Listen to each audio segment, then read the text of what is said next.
বাবার অমৃত কথা শুরু করছি। আগের দিন যেটা বলেছিলাম সেটা হচ্ছে যে বাবা আমাকে দিয়ে অ্যারেঞ্জমেন্ট করালেন ওটা, উম, উজ্জয়নের থাকার ব্যবস্থাটা, যেটা আমি কখনো ভাবতেই পারিনি যে কিরম ভাবে করব, কিন্তু বাবা ঠিক লোক পাঠিয়ে এবং একদম বেস্ট যে জায়গাটা সেই জায়গাটাই করালেন। এবং খরচা মানে তখন যেরকম রেট চাইছিল তার তুলনায় যৎসামান্য। আর মানে এতজন ভক্ত থাকার জন্য দুটো বড় বড় রুম, ছাদ, পায়খানা, বাথরুম, আর তার সঙ্গে দুটো রুম ছিল যেটা হচ্ছে যে মানে থাকার জন্য। তো কস্তুরীদের জন্য ওই রুমটা বুক করা হলো। তো এরকম ভাবে মানে ব্যাপারটা খুব সুষ্ঠুভাবে হয়ে গেল। তারপরে এবার তো ওটা হয়ে গেল। এবার কাজ শুরু হয়েছে। এবার বাবা আমাকে বললেন যে উম, তুমি এইবার আমার ওখানে ইন্দোরে এসে উনি থাকবেন। ইন্দোরের বাবা ইন্দোর থেকে ইচ্ছে প্রকাশ করলেন যে ওঙ্কারেশ্বর যাবেন, বললেন তুমি তার ব্যবস্থা করো। তো আমি তো তখন ইন্দোরে জাস্ট নতুন এসেছি, আমি জানিও না। তো ঘোরাঘুরি শুরু করলাম, বুঝতে পারছি না কি করব। এতজন লোকের থাকার ব্যবস্থা কোথায় করা যায়, হোটেলে করা যায় না করা যায়। আচ্ছা, তারপরে তখন বাবার ভক্তবৃন্দের সঙ্গে আলাপও হয়নি, পরিচয় হয়নি, শুধু পুরুষোত্তম দাকে আর আর কয়েকজনকে মানে হীরামন, রিঙ্কু, এদেরকে জানতাম, বাকি কারোকে তো জানতাম না। তো কি করব সেটা ভাবছি। আর ইন্দোরে আমার যে বন্ধু বান্ধব, যে বাঙালি অ্যাসোসিয়েশন ছিল একটা, সেই অ্যাসোসিয়েশনে আমি বললাম যে বাবার এরকম আমার গুরুদেব আসার কথা, আর ওনার বয়স এরকম। তখন ওনারা খুব মানে স্বতঃস্ফূর্ত ভাবে আমাকে সাহায্য করতে এগিয়ে গেলেন। তার মধ্যে একজনের নাম আমি মানে বিশেষভাবে বলবো, তিনি হচ্ছেন আশিস মুখার্জি। আশিস মুখার্জি হচ্ছে প্রণব মুখার্জির, আমাদের যে আগের প্রেসিডেন্ট ছিলেন প্রণব মুখার্জি, তার হচ্ছে খুড়তুতো ভাই। তো উনি ওখানে খুব ইনফ্লুয়েন্সিয়াল লোক, আর বেঙ্গলি অ্যাসোসিয়েশন বহুত দিন, খুব অনেকদিন আগে থেকে জড়িত। তো উনি বললেন আমি ব্যবস্থা করছি, আমি দেখছি। হ্যাঁ, দিয়ে উনি দেখা শুরু করলেন। এবং অদ্ভুত ব্যাপার, অতজন ভক্তের জন্য থাকার জন্য যে ব্যবস্থাটা ইন্দোরে ছিল, মানে হোটেল টোটেল অনেক কস্টলি হতো, আর অতগুলো রুম পাওয়া যেত না। উনি একখানা রুমের ব্যবস্থা করলেন, মানে রুম মানে একটা পুরো বাড়ির ব্যবস্থা করলেন। যে বাড়ির মধ্যে অনেকগুলো রুম ছিল। তারপরে তার সেখানে ক্যাটারিং এর ব্যবস্থাটা মন্দির থেকে আমাকে খবর পাঠালো যে আপনার যদি এরকম ব্যবস্থা থাকে তাহলে আমরা করতে পারি। কারণ উনি ব্যবস্থায় যোগাযোগ করলেন। তো আমি গিয়ে ঠিক করলাম, দেখে বললাম তো এটা খুব সুন্দর ব্যবস্থা আছে মন্দিরের সংলগ্ন। আর অনেকগুলো ঘর, পুরো ঘরটাই ওরা আমাদেরকে ছেড়ে দিলেন আর কি, মানে ইয়ে করার জন্য পুরো বিল্ডিংটাই ছেড়ে দিলেন। আর সেবার ব্যবস্থা ওখানে মন্দিরের ইয়ে থেকেই করার ব্যবস্থা হলো। মানে ব্যাপারটা এত সুন্দর, মানে স্বপ্নের মতো হয়ে গেল। ভাবতে পারলাম যে এরকম ভাবে একটা জিনিস অর্গানাইজ হতে পারছে। আচ্ছা, এবার বাবা যাবেন ওঙ্কারেশ্বরে। তো ওঙ্কারেশ্বরে ওখানেও ব্যবস্থা করতে হবে গিয়ে। তো ওঙ্কারেশ্বরে আমি তখন ওঙ্কারেশ্বরে যাইনি, সেই প্রথমবার যাব। হ্যাঁ, তো ওঙ্কারেশ্বরে গিয়ে ওখানে গেলাম। ওঙ্কারেশ্বরে গিয়ে আমি আর আমার ভাই ওঙ্কারেশ্বরে গিয়ে ওখানের খুঁজে পেতে একটা ভালো লজ পাওয়া গেল। বাবাকে বললাম, ওখান থেকে ফোন করে যে বাবা আমি পেয়েছি, তো এটাকে বুক করে দেবো। বাবা বলে হ্যাঁ বুক করে দাও। তো ওঙ্কারেশ্বরে যাওয়ার জন্য এ হলো, এবং যাওয়ার জন্য যে বাস কতজন আসবে সেই অনুযায়ী বাসের ব্যবস্থা করা হলো। সমস্ত জিনিসটা খুব স্মুথলি হয়ে গেল। মানে আমি ভাবতে পারিনি যে আমি এরকম ভাবে অর্গানাইজ করতে পারবো। মানে আমার তো কোনো আইডিয়াই ছিল না ইন্দোর সম্বন্ধে, ওঙ্কারেশ্বর সম্বন্ধে, কিন্তু সমস্ত জিনিসগুলো যেন কেউ একজন অদৃশ্য হাতে করিয়ে দিচ্ছে। তো ওঙ্কারেশ্বরের ব্যবস্থা হয়ে গেল। আর ওঙ্কারেশ্বরে সেইবার গিয়ে আমার এত সুন্দর লাগলো, মানে এটা যেন অদ্ভুত জায়গা। আমি পড়েছিলাম তপভূমি নর্মদাতে, ওঙ্কারেশ্বর সম্বন্ধে প্রচুর পড়েছিলাম, প্রচুর যাওয়ার ইচ্ছে ছিল, কিন্তু সেই ওঙ্কারেশ্বর আমি প্রথম গেলাম। আচ্ছা, উজ্জয়নে সেবার প্রথম গেলাম। উজ্জয়নে গিয়ে এবার বাবা বললেন যে তুমি দেখে নাও যে ঘর টর গুলো কিরকম ভাবে করা হয়েছে, কারণ শাস্ত্রীজি বলেছিলেন যে আমি ঘরগুলো সব পেন্ট টেন্ট করে দেবো, ব্যবস্থা করে দেবো, কোনো অসুবিধা নেই, আপনারা এসে দেখে যাবেন। তো আমরা তারপরে গেলাম, গিয়ে দেখাশোনা করলাম সমস্ত কিছু, এবং সমস্ত যেন একদম মানে যেন বাধা ধরা আছে যে এটা এরকম হবে, এটা এরকম হবে। আমি গ্রুপে কয়েকটা ছবিও পাঠিয়েছি, যেটা হচ্ছে ওঙ্কারেশ্বরে বাবা যেখানে ছিলেন, উজ্জয়নে বাবা যেখানে মেলাতে যেখানে ছিলেন, অবস্থান করেছিলেন। তো ঘর টর সব পেন্ট করা হয়েছে, সমস্ত কিছু হয়েছে। এবং এইবার আমাদের উম, আস্তে আস্তে আস্তে আস্তে করে উজ্জয়নে আসার দিনটা এসে গেল।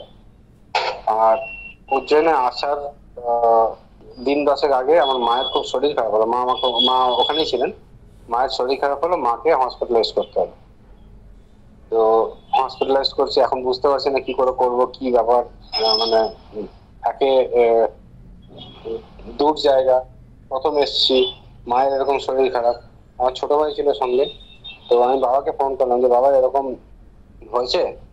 আহ, কি বলবো, বাবা বলছে কোনো প্রবলেম নেই, আমি আসবো, ইন্দোরে আমার ট্রেন ঢুকবে আর তোমার মা ঠিক হয়ে যাবে, এরকম ভাবে বললেন আর কি। তো আমার খুব খুশি হলো যে মা ঠিক হয়ে যাবেন। আহ, প্রায় মানে কিছুতেই ডিটেক্ট করতে পারছে না যে কিসের ইনফেকশনটা হয়েছে। তো ডক্টর অনেকদিন ধরে এ করেছিলেন। এবার বাবার আসার দিন হয়ে গেছে, বাবা ট্রেনে উঠেছেন, খবর পাঠিয়েছেন। আর আহ, দেখলাম মায়ের ওইটা ডিটেকশনও হয়ে গেল। এবং আহ, উম, মানে বাবা ট্রেনে ওঠার পর থেকে দেখলাম আস্তে আস্তে আস্তে করে সুস্থ হতে শুরু করলো। এবং বললো তারপরের দিন ডিসচার্জ করে দেবে। তো বাবা যেটা বলেছিলেন মহাপুরুষের কথা একদম মানে পুরো ফলে গেল। 15 দিন ধরে, প্রায় 10-12 দিন ধরে বাবা মা হসপিটালে ছিলেন, ডিটেকশনই হচ্ছে না। তো উম, এবার বাবাকে আনতে গেছি। বাবা ইন্দোর স্টেশনে এসেছেন। আচ্ছা, সঙ্গে দুটো বাস। আর মানে আমার আইডিয়া ছিল না যে ইন্দোরের স্টেশনের ওখানে মানে সেই দিন এত যানজট ছিল যে বাস ঢুকতে দিচ্ছে না, পুলিশ আটকে দিয়েছে বাস। তো এবার আমি একা দৌড়দৌড়ি করছি এপাশ থেকে। আমি আমি গাড়ি কোথায় রাখবো? আহ বাবার যে জিনিসপত্র নিয়ে যাওয়ার জন্য যে গাড়িগুলো, দুটো গাড়ি আমাদের মারুতি ভ্যানের ব্যবস্থা করেছিল, সেই ভ্যানগুলো কোথায় থাকবে, বাস কোথায় আনবো, মানে একদম পুরো কনফিউশন, পুরো পিওর কনফিউশন, পুরো পিওর কেওস। এবার বাবার ট্রেন এসে গেছে। আমি দৌড়াদৌড়ি করছি, বুঝতে পারছি না কি হবে। তো দেখি প্রচুর জিনিসপত্র, আর বাবার সব ভক্তরা নেমেছেন। অসীম দা আছেন, দেবাশিস দা আছেন, হম তারপরে প্রতীক দা আছেন, গণেশ দা আছেন, সব মানে বাবার সব একদম পুরনো ভক্তরা, তন্দ্রাদি, প্রদীপ। তো আমি পুরো কনফিউজ হয়ে গেছি, আমি যে কি করবো বুঝতে পারছি না। বাবাকে বললাম বাবা কি করবো, এরকম তো আটকে আছে। বাবা বলছে তুমি একটা কাজ করো, দুটো ছোট ছোট গাড়ি বুক করো, ভ্যান বুক করো, ভ্যানটা নিয়ে এসো, মারুতি ভ্যান। এবার আমি সেই অনুযায়ী কাজ করলাম, দুটো মারুতি ভ্যান বুক করা হলো, বাবার সমস্ত জিনিসপত্র মারুতি ভ্যানে রাখা হলো। আর আমার গাড়িটা এসেছিল সেই গাড়িতে। এবার আমি বাবাকে নিয়ে চলে যাচ্ছি, এবার বাকি ভক্তরা কি করে যাবে, বাসের কি ব্যবস্থা। হুম তো অসীম দাকে বললাম, অসীম দা একটু আপনি তুমি একটু দেখে নাও এটা। আমি তো বাবাকে নিয়ে ইয়ে করলাম। অসীম দা বলছে ঠিক আছে তুই বেরো, আমি দেখছি। ওমা কি অদ্ভুত জিনিস। তারপরে অসীম দা ফোন করে আমাকে বলছে যে সব ব্যবস্থা হয়ে গেছে, বাস ভেতরে অ্যালাউ করে দিয়েছে, বাস ভেতরে চলে এসছে, আমরা ওই অ্যাড্রেসে পৌঁছাচ্ছি। আমি বাবাকে নিয়ে পৌঁছাতে পৌঁছাতে মানে এগুলো যে কি করে হচ্ছে আমি কিন্তু বুঝতে পারছি না। এবং মহাপুরুষের যে লীলা চল তখনও কিন্তু আমি বুঝতে পারিনি, তখন আমি বাবাকে ঠিকভাবে ধরতে পারিনি। হ্যাঁ। তো উনি যে সমস্ত জিনিস করাচ্ছেন, ওনার কাছে যে সমস্ত জিনিস মানে আগের থেকেই ভবিতব্য করে রেখেছেন, সেগুলো আমি বুঝতে পারিনি। তো বাবাকে নিয়ে গেলাম। বাবা আমাদের বাড়িতে জিনিসপত্র তুললেন, নিয়ে সমস্ত এবার সেবার মানে সেই প্রথম জিনিস দেখা যে বাবার এক একটা জিনিস বাবা নিজে দাঁড়িয়ে থেকে নিজে আমার সামনে থেকে মানে লিফটে তুলছেন। আর বলছেন এটা কতগুলো হলো কতগুলো হলো, সব জিনিসপত্র আমার বাড়িতে ওঠালেন। ওঠানোর পরে বললেন, আমি বললাম বাবা কিছু সেবা, কোনো সেবার ব্যবস্থা নেই, চলো যেখানে ভক্তরা আছে সেখানে চলো, মানে বাবা ওই অবস্থায় দৌড়ালেন। আমাকে বললেন গাড়ি নাও আর চলো। তো আমরা যেখানে ভক্তদের থাকার ব্যবস্থা হয়েছিল সেখানে গিয়ে পৌঁছলাম। পৌঁছানোর পরে গিয়ে দেখি মানে অদ্ভুত দৃশ্য, সমস্ত জিনিস যেন একদম এতে খাবার দাবার সাজানো আছে। হ্যাঁ। খাবারের সঙ্গে সবকিছু মানে জিনিস যেন একদম অ্যারেঞ্জ করা আছে। ভক্তরা পৌঁছে গেছে, তাদের ব্যবস্থা হয়ে গেছে থাকার, সবকিছু সবকিছু যেন অদ্ভুত হয়ে গেল। তো আহ পৌঁছানোর পর বাবা বলছেন বাবা কোনো কথা নেই, সেবা না সেবা। তো আমি একটা অবাক হচ্ছি, বাবা এত দূর থেকে এলেন, এইভাবে ঘুরে এলেন, তারপরে আবার সেবার জন্য বলছেন সবাইকে, উনি নিজে কিছু করলেন না সেবা। হ্যাঁ।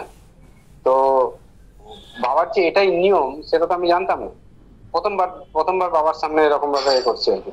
তো উম, বাবা সবাইকে সেবা দেওয়ালেন। লাস্টে ছিল আমাদের কাছে সম্ভবত ম্যাঙ্গো জুস ছিল। ম্যাঙ্গো জুসটা থেকে বাবা এত খুশি হয়েছেন, আচ্ছা জুসও আছে, বাহ বাহ। হম তো সবাইকে জুস টুস দেওয়া হলো, সবাই ইয়ে হলো। তারপরে বাবা বললেন এবার আমার সেবা। তারপরে সেই বাবা এসে আমার মানে ইন্দোরের ঘরে সেই সেবা নিলেন।